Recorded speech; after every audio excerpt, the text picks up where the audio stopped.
The crisis is full-blown. Everyone understands what the issue is here, and not only have we been dealing with this for a number of years now, it's come to the point where the details of the criminal activities have become so clear that we no longer can wait for Washington to secure the border, and Texas is going to do it with our law enforcement and with our National Guard. You know, Governor, I just see this pattern, a lack of urgency by the president. We have a crisis at the border.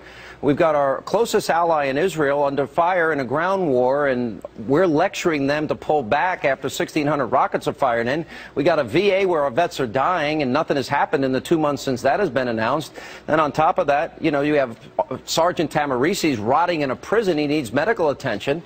What's going on? Where's the president's urgency here? Does that not shock you at all? There certainly seems to be a hesitancy to act by this administration, but I can't get into the president's mind. I don't know what he's thinking. All I have to work with is what reality is, and the reality is that Texas citizens are being put in jeopardy by this porous border, and Texans no longer, and I think Americans no longer, can stand to see a border that is open for the type of individuals that are coming across.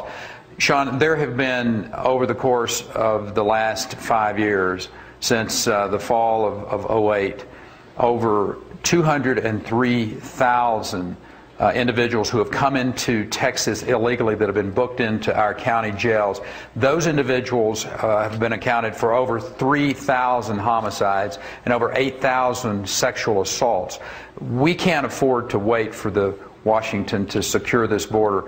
We've had enough, and we're going to secure the southern border.